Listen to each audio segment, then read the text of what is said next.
अमित शाह जी ने बागडोर पहले भी संभाली हुई थी, इसीलिए 2 बार हमारी सरकार आई, और तीसरी बार भी मैं आपको निश्चित तौर पे कह सकता हूं तीसरी बार हमारी सरकार जरूर आएगी। और एक स्पेशल मुहिम चलाई गई है कि लोकसभा में चुनाव में जो बूथ हमारे कमजोर रह गए थे, उन बूथों पे बड़ा जबरदस्त तरीके से काम हो रहा है।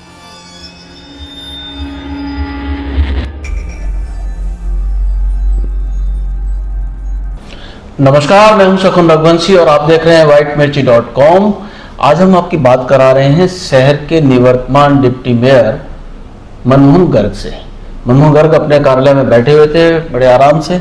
सर, अमित शाह जी ने आके तूफान सा मचा दिया हरियाणा में। जब ऐसा लग रहा था कि आप रनर अप हैं, लेकिन अब लग रहा है कि नहीं, आप कॉम्पिटिटर हैं। नहीं, देखिए, अमित शाह जी आपको तो पता ही है या सारी दुनिया को पता है, वो जिस चीज के खिलाड़ी हैं जी। वो भारतीय जनता पार्टी में कहते हैं ना, जितना बड़ा आदमी उतनी बड़ा दायित्व है। वो बड़े आदमी इसीलिए हैं क्योंकि वो बड़े काम करते हैं। और अमित शाह जी ने पंचकुला में और महेंद्रगढ़ में आकर हम कार्यकर्ताओं में जोश भर दिया है।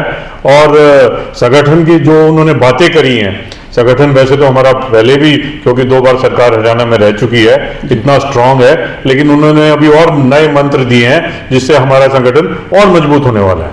अभी उन्होंने क्या किया है सर, ये मुझे लगता है पहली बार बड़ा प्रयोग किया। हरियाणा जैसे छोटे राज्य में उन्होंने 4 प्रभारी दे दिए आपको, 2 चुनाव के प्रभारी दे दिए, 2 संगठन के प्रभारी दे दिए। क्या करना चाहते हैं, क्या रणनीति है? देखिए, अमित शाह जी ने जो 4 प्रभारी दिए हैं वो तो दिए ही हैं। उसमें तो देखिए, प्रभारी का काम ये है कि हर जिले में जाकर, हर जितनी भी कॉन्स्टिट्यूएंसीज हमारी 90 कॉन्स्टिट्यूएंसी में, हर कॉन्स्टिट्यूएंसी में जाकर वो लोग संगठन का काम देख रहे हैं। और एक स्पेशल मुहिम चलाई गई है कि लोकसभा में चुनाव में जो बूथ हमारे कमजोर रह गए थे, उन बूथों पे बड़ा जबरदस्त तरीके से काम हो रहा है।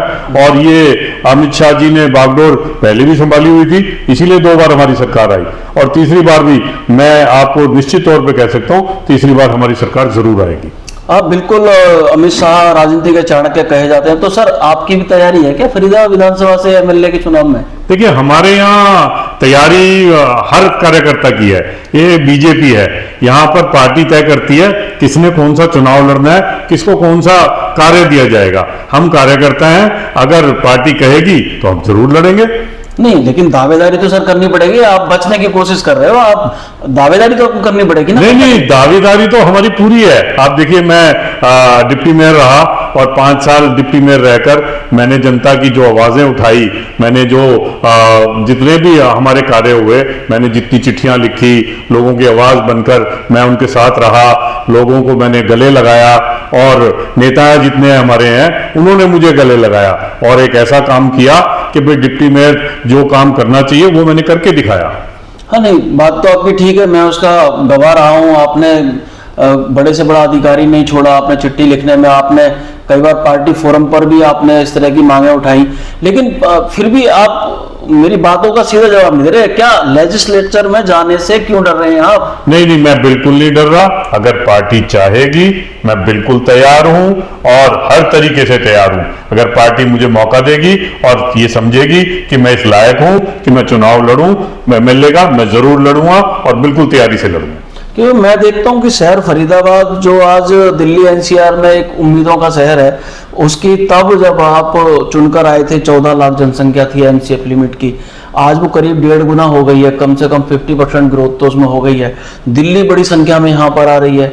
तो आप देखेंगे आपके क्षेत्र में, बेशक वो शहरी क्षेत्र है, लेकिन उसमें एक ग्रामीण परिवेश का, मेरठ से भी व्यक्ति यहाँ पर आया हुआ है, मथुरा से भी आया हुआ है, और दिल्ली के पौष इलाकों से भी वो यहाँ पर आया हुआ है, गुड़गांव से यहाँ पर आया हुआ, डेली अप डाउन कामधाम के लिए आता जाता है। तो आप देखिए कि नगर निगम पर जिम्मेदारी बहुत बड़ी है आपके पास, और लेजिस्लेचर में जब काम बटेगा निगम का, तो जो केंद्रीय मंत्री हैं, सांसद हैं, उनका काम घटेगा।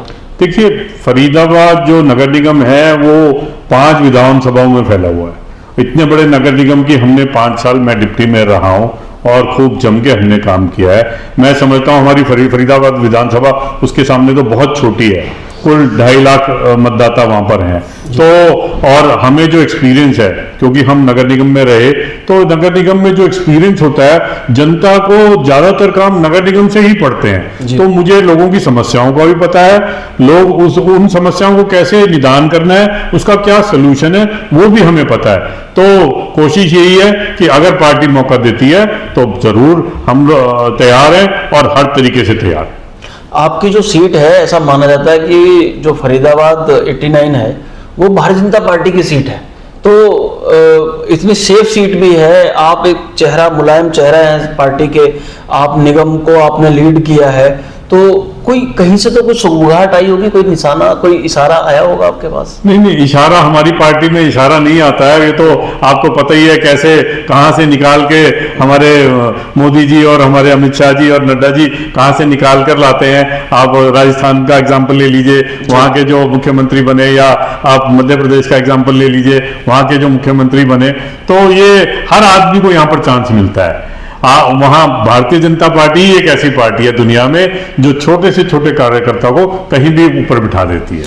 आपने निश्चित तौर पे मध्य प्रदेश के सीएम मोहन यादव जी और इधर राजस्थान में भजन लाल जी का नाम लिया है, बिल्कुल आम कार्यकर्ता से इधर। और मोदी जी को क्यों भूल जाते हैं? मोदी जी तो बिल्कुल आम कार्यकर्ता से ही पार्टी में इतने। मोदी जी तो है ही सबसे बड़ा एग्जाम्पल, तभी तो ये मोदी जी का ही कारनामा है कि आज भारतीय जनता पार्टी यहाँ पर खड़ी है। और मैं समझता हूँ आने वाले टाइम में लोग तीसरी बार में ये कह रहे हैं, मैं कह रहा हूँ ये पार्टी कभी भी अब सत्ता से नहीं जाएगी।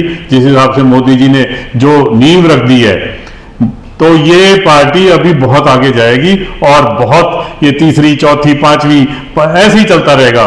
भारतीय जनता पार्टी कहीं नहीं जा रही और हरियाणा में मैं गारंटी करता हूं तीसरी बार फिर से आ रही है।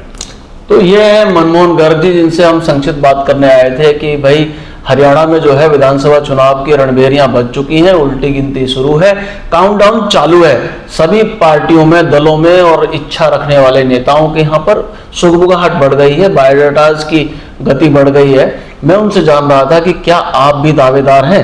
उन्होंने कहा कि भारतीय जनता पार्टी में हर कार्यकर्ता दावेदार होता है, क्योंकि पार्टी कब किस कार्यकर्ता का उंगली पकड़ के ऊपर बिठा ले ये कुछ नहीं कहा जा सकता। आपका इसका बारे में क्या कहना है, आप जरूर बताइएगा। सर, आपने हमसे बात की, बहुत बहुत शुक्रिया। धन्यवाद।